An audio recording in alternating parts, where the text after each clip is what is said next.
Hey there, this is Don McMILLIAN, and thank you for that wonderful, fantastic introduction. I actually have no idea who just introduced me or what they said, but I'm sure it was great. I'm sure it was great. And I'm going to start right there because I wanted to be there live virtually, which is weird in itself. Live virtually? That was the best we could do for a while. But I wanted to be there, but I had to pre-record this because I've been really busy. I'm on tour after my America's Got Talent experience, which I'll get to later.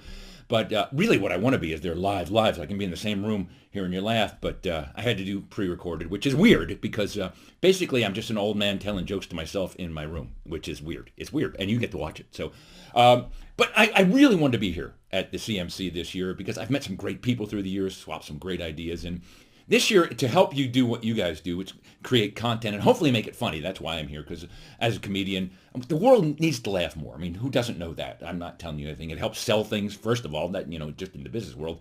And it makes us get along better, right? If we're laughing with other people, getting along with them, it lowers your blood pressure. It reduces stress.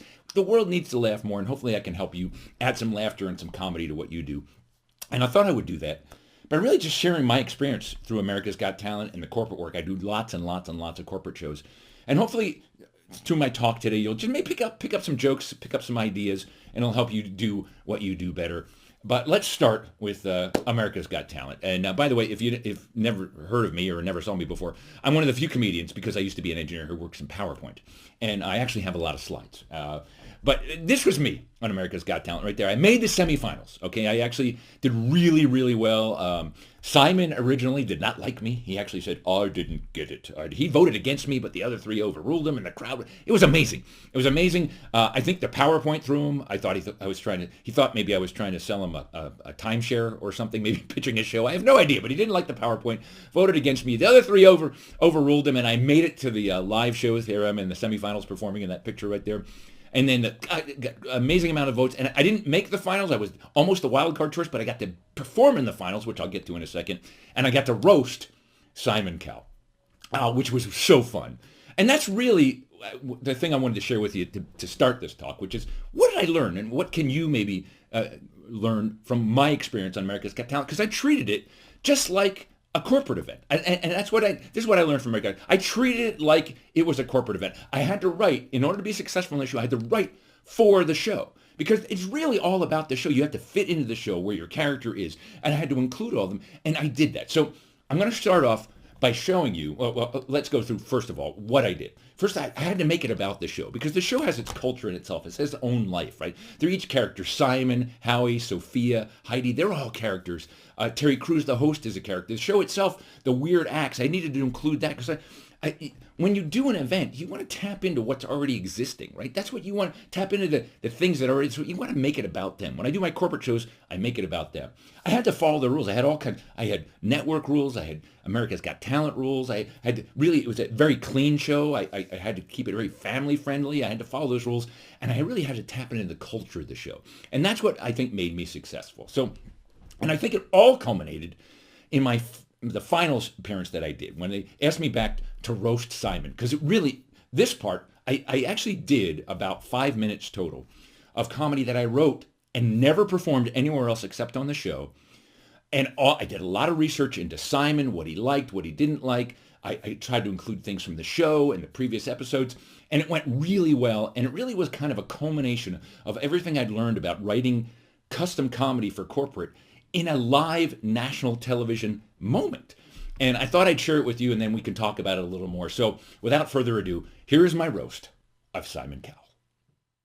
Ladies and gentlemen, please welcome to the stage the king of the nerds, Don McMillian.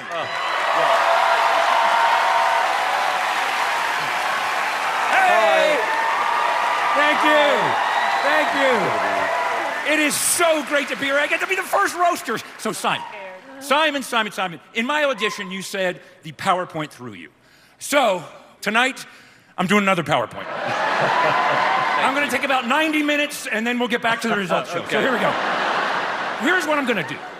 I was worried about the comics going forward. How are they going to prepare for Simon? So I got into my comedy labs. I did a big data analysis, right? I looked at Simon's likes and dislikes, and I charted them, because I'm me. And so here we go. We'll start with his dislikes. Number one, PowerPoint. If I'd known that, I would have done something completely different in my audition. 3% likability, that's really not likable. Number 2, shaving. The man does not own a razor, right? No, maybe you do shave. You're just so masculine. The minute you finish, boom, the hair pops back out. At 1%, Parmesan cheese. Parmesan. Clowns, if you know, he hates clowns. I can't even stay on this slide. And finally, the biggest dislike, -6%, is falling off a bike. I'm sorry. Sorry. Too soon? Have you thought about training wheels? That's all I'm saying. That's all. Yes. So let's get to his likes. This one was easy. Likes was easy. It's just himself, 200%. That's what else? That's all there is.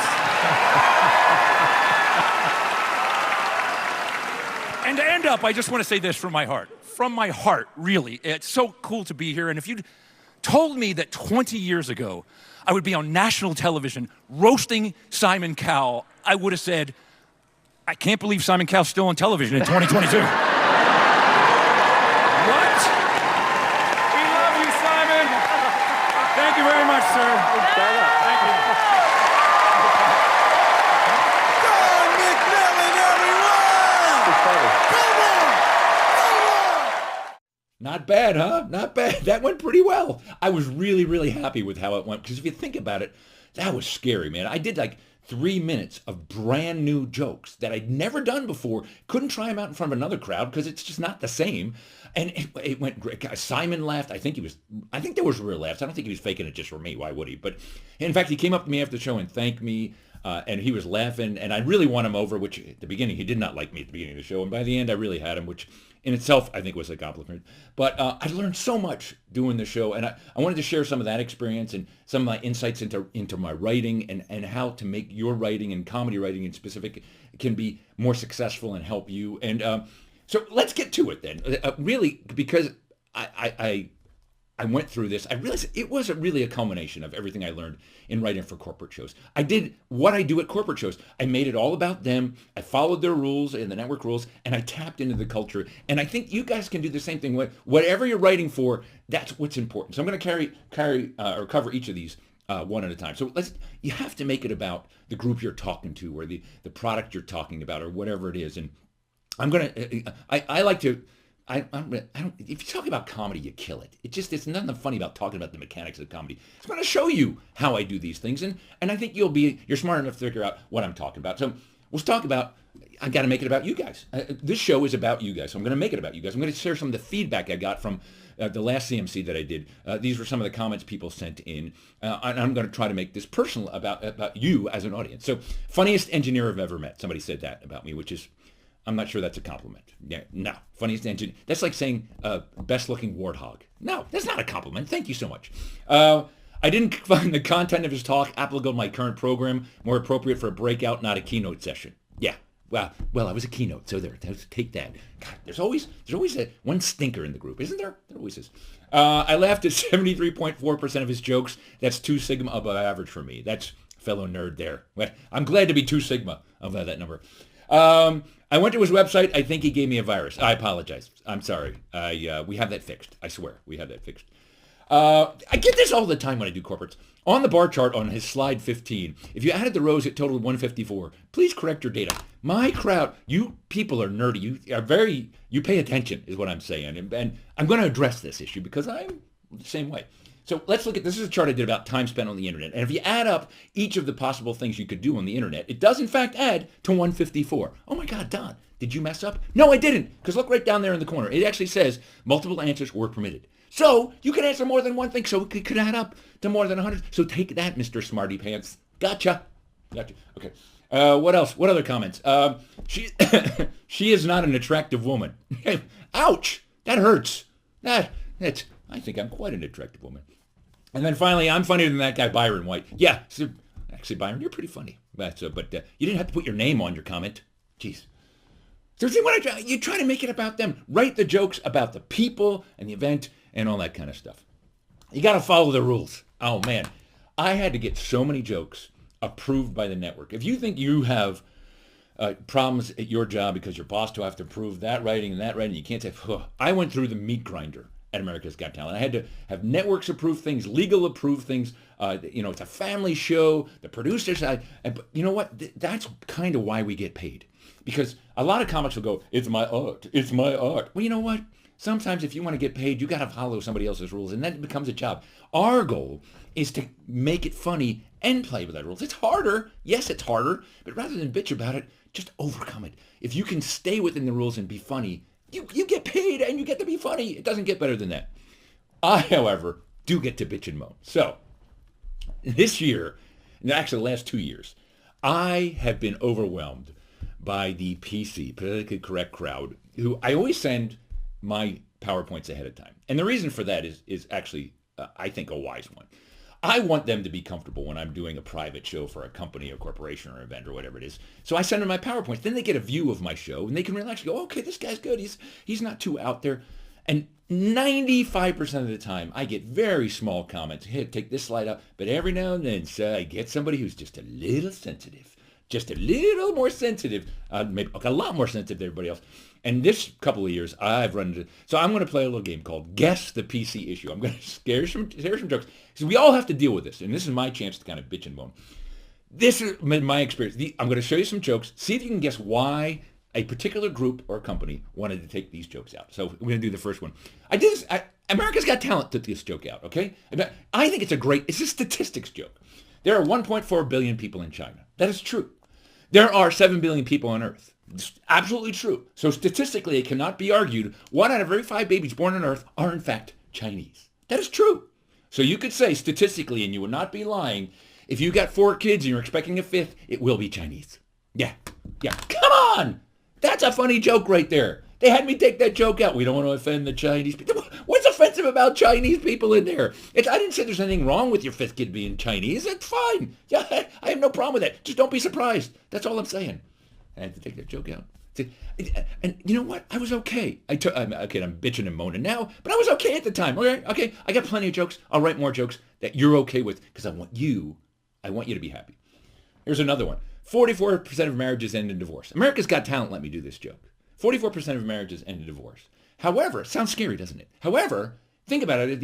Another way to look at it, 56% of marriages end in death. Yeah. Those are the 2 ways that marriages end, folks. That's it right there. That's it. If you're married, no, enjoy it now. It doesn't end well. Yeah. They let me keep that joke. Yeah. Thank God. Thank you very much for letting me keep that joke. But you know what? Another company had me take it out. Well, we don't want to talk about divorce. It's very negative. There's people who are divorced in the crowd. We don't want to insult them or make them uncomfortable. Come on! Who isn't touched by divorce? It's getting crazy. By the way, I'm going to be complaining a lot in this segment, so I apologize in advance. 65. This one is kind of silly. 65% of Americans are overweight for their height, but maybe, just maybe, 65% of Americans are not tall enough for their weight. Yeah. How about that? We're not overweight as a country. We're underheighted. That's right.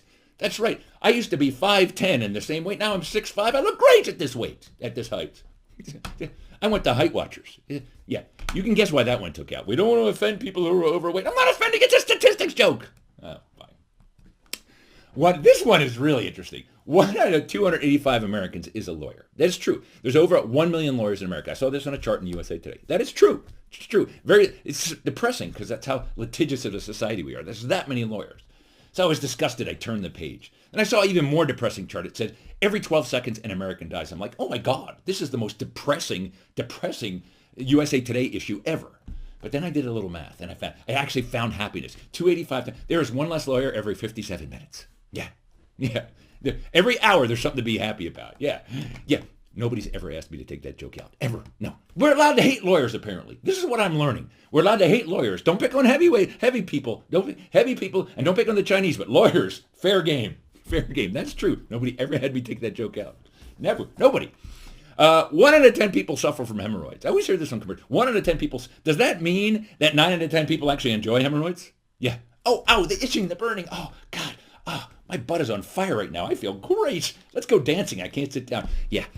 Apparently, that is a health issue. They wanted me to take that out. I had to take that out because with health. Come on. There are hemorrhoids, for God's sake. God.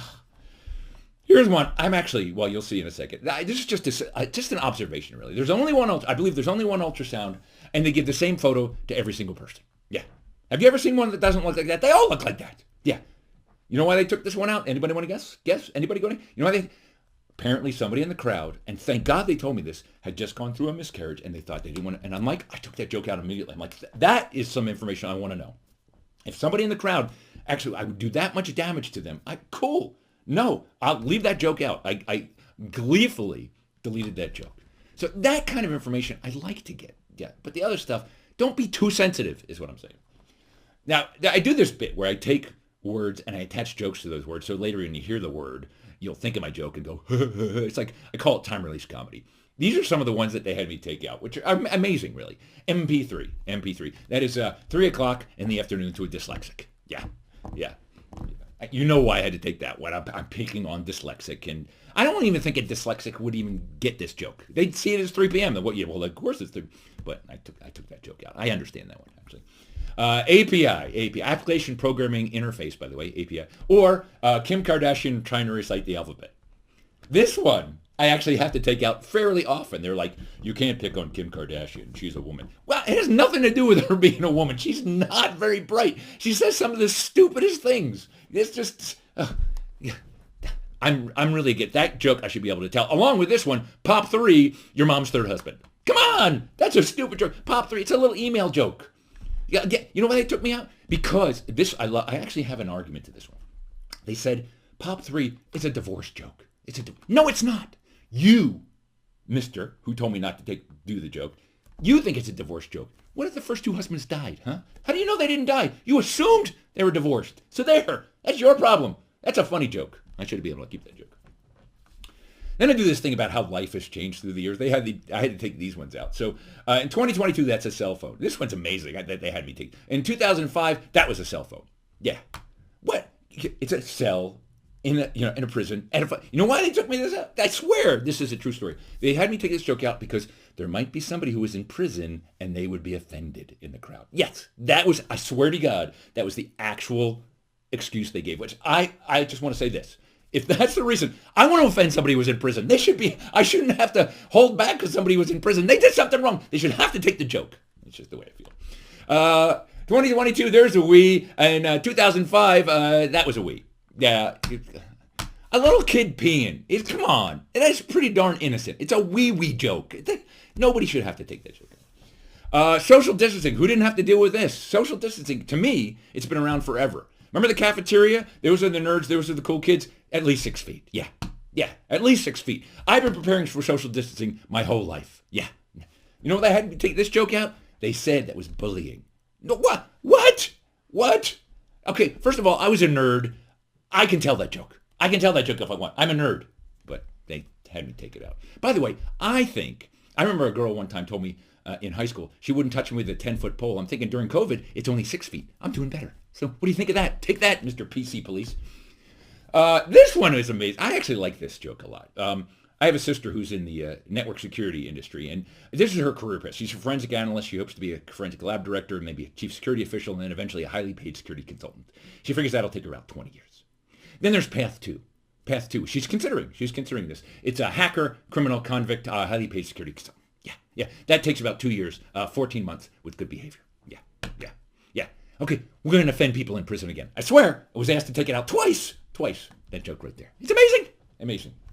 And these next series are perhaps my favorite because you really have to stretch to find what's wrong with these jokes. But there's something wrong with these jokes. So first one, eBay minus the internet. If you remove the internet, you get a garage sale.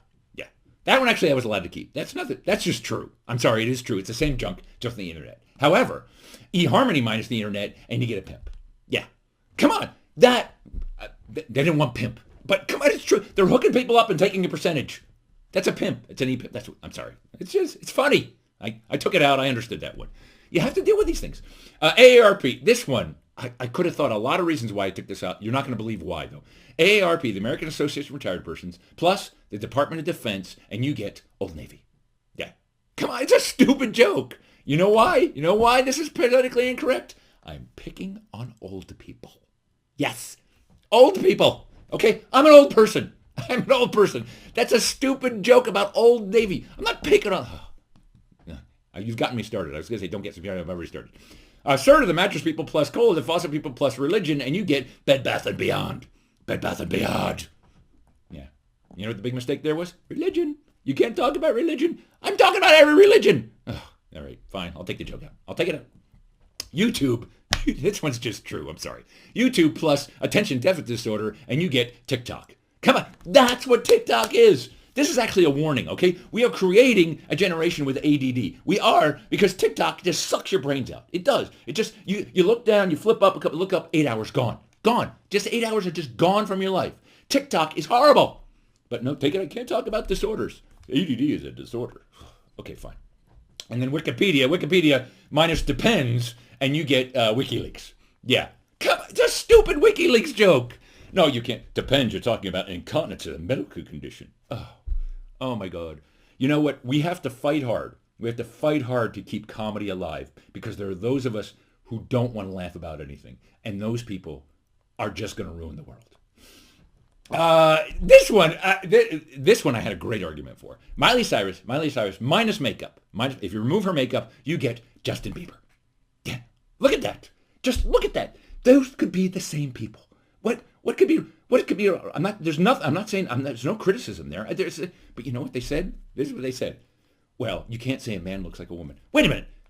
This is where logic. But I can't see that there's a difference between men and women, and I can't say that a man looks like a woman. Oh my God. You know what? Sometimes we can't follow the rules. You just can't. You can't make everybody happy. If I had a message, that's it. You can't make everybody happy, so don't argue like I'm doing right now. Just let's go with it. Do the best we can. Oh, that was really fun. I hope you enjoyed that. I got it off my chest. And I hope as comedy writers, you appreciate that. I can't say it to the people who tell me these things, but I can share it with you. And hopefully there's a joke or two in there. And just don't feel bad when you have to bite your tongue, because sometimes it's just a job what we do. But it's an important job because people need to laugh. Next thing, tapping in the culture. Okay, tap into the culture. I'm going to give an example from, I tried to pick the most boring example of a show that I did recently. I did a show for this company called 3Mark. They're financial planning analyst people. Can you think of anything more boring than financial planning and portfolio analysis? And I'm like, oh my God, just when I was researching it, I wanted to shoot myself in the head. But I wanted to find the humor in there. So first of all, I started out the whole show by saying federal law requires that we do a comedy compliance review, which before I started the show, I did a quick 3-hour refresher course. And first, of course, we had to review the full comedy disclosure, if we could just go through all of this. And then at the bottom, if you could sign. And by the way, I've offered you several comedy portfolio options, because I know as we're planning your comedy future, you need to know there's different kinds of portfolios depending to fit what you are comfortable with. So there's aggressive jokes, there's moderate jokes, there's conservative jokes, and I want to discuss each of those with you. And of course, the more conservative jokes, we won't have as many sex jokes, standard jokes, and then also there's aggressive comedy portfolio breakdown, talking about long-term care, finance, asset allocations, annuities. And all of this can be broken down into a very substantial model to meet your comedy needs. And then finally, what I really believe you need, as I looked at your comedy portfolio, is a comedy annuity. And here's why. The regular ideal comedy laugh growth will build throughout the show. And a regular laugh returns will get up and down, and it's really hard to predict, and there's a lot of instability. However, a comedy annuity will guaranteed laugh growth. It's a little more upfront, but I'm really recommending for you, it's a comedy annuity. This is the funniest annuities will ever be. I guarantee it. They love this. They love this. And that's our job, is to find what is really tedious to them. They don't see the comedy in it because it's so dry and boring, and we got to find the comedy. You can do it. You can do it. Then I talked to you before about the TRC, the time release comedy, where I take their words. And I thought this is a great example of how you can do this. But feel free to steal this bit and do it for whatever you're writing for, because all it really is taking words and looking in them from a different direction and then attaching jokes. So, for example, voice recognition, just a quick example. That's what you rely on after you dialed the phone but forgot who you were calling, right? Voice recognition. Hello, yeah, could you talk some more? Voice recognition, yeah. By any chance, do you recognize my voice? No? Okay, I never called, bye-bye. That's how this works. So, ADB, this is one of their terms, ADB, accidental death benefit, or Kim Kardashian trying to recite the alphabet. Use the Kim Kardashian joke, that's what I'm saying. Then they had this other thing, indexed universal life, another Kim Kardashian joke right here. Kim Kardashian trying to recite the vowels. That's at least 2 vowels. She got it right. Certified financial planner. What could be funny about this? Gotta think about it. What? Financial planner who is officially declared insane. Yes. Certified financial planner. Annuity. This is so stupid. Stupid jokes can be good. Don't do a lot of them. Every now and then. Annuity. That's a single member of a pack of annuities. Yes. Oh, here comes annuity. Oh, there's all kinds of annuities. Accelerated underwriting. Who would think you could find comedy here? That is the best way to describe an agent on speed. Yeah. Okay, I got another policy. Stupid. All right, stupid. I have to move on. Yield to maturity. Big bond term. Yield to maturity. That's letting the oldest person in the group make a decision. Yeah. Okay, Bob's 95. Let's him decide. Yield to maturity. Okay. Non-traditional distribution. Apparently they do a lot of these. That, to me, that's just a nice way of saying stealing. That's a non-traditional distribution. They just broke in and took everything. We distributed it. But it's non-traditional, of course. Mortality table. This is my favorite thing. It's life insurance. Mortality table. That is the section of the restaurant that gets the E. coli platter. Yeah, that's get it? Mortality table. Yeah, okay. Death benefit. What an oxymoron this is. Death benefit. Another oxymoron, like jumbo shrimp, Civil War, exciting actuary. That's the best accounting oxymoron ever. Exciting actuary. Those two words are never put together. But death. What's funny about death? Okay. Accidental death benefit. This is to them in their world. Accidental death benefit. That's mistaken payout to a guy who's still alive. No, that's bad. They do not like that. Ooh, he's still there? Give us our money back. You're still alive. Accelerated death benefit. That's like a guarantee that if you're dying, we'll make it much faster. Yes. You need your money fast? We'll make sure you die faster. Which goes perfectly with permanent insurance. They actually sell this permanent. I'm like, what the hell is permanent insurance? That's insurance that goes on even after you die. Yeah. We make sure you stay dead. No accidental death benefit here. And then finally, big data. Everybody talks about big data. And here's how you can personalize it, because you really need to personalize it for your crowd. So that's the guy who hired me, Dave Smith. So big data, they said big data, that is Dave Smith's rapper name. Yeah. I just find a guy who doesn't look anything like a rapper that will get a laugh every time. Yeah, big data, rapper. No, you get the idea. All right. I'm almost to the end. I hope you're getting something out of this. I'm entertaining, and I hope get some ideas for jokes. That's all I'm saying. Everybody always wants to know what's next. What's next? So I recently did, and you can do almost any event. This is thinking ahead. Okay, futurists have the best job. When you think about what a future does, they predict the future. Nobody knows if they're going to be right. You can't be wrong when you predict the future. And in comedy, who cares? By the time they're going to forget your joke by the time. So I always say, like for example, what's after 5G? I'm pretty sure 6G. Yeah, 6G. I am an excellent futurist. What's after the iPhone 14, 15? I think this is pretty simple. But I came up with this. What if you want something that you can pick on? There's a real-time translator. Here's my idea. A real-time business translator. This is a great idea for something that would be very useful. You ask yourself, right now there's already a speech translator, which takes, like, for example, French, and tells you what the real meaning is in English, and it works in all different languages. But here's what I like in the business world, since I work in the business world. It takes what, for example, a salesperson will say and tell me what it really means. Tell me this, and this, by the way, works great.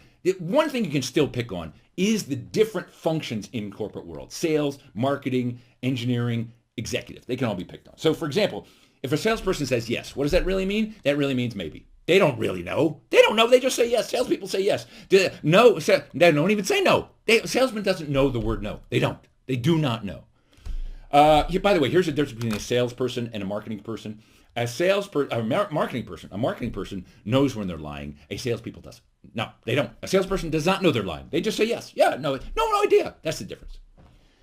So in a sales to English mode, if a salesperson says, I spent 2 years working for myself, that really means I was in prison. Yeah. You can tell as an engineer I never got along with salespeople. If a marketing person says something, we can also do it in this mode, marketing to English. So if a marketing person says it's easy to use, that is easy to use, that really means we don't offer any support. Yeah. It's easy to use. You don't need documentation. Nah. If a marketing person, it's a complete redesign. That really means we changed the color. Yeah, it's all red now. It used to be blue. Complete redesign. Way to go. Redesign. If a marketing person says that's a new feature, that's a mistake we couldn't fix. Yeah. No, we have no idea. So now it's just a feature. That's all. It's a feature.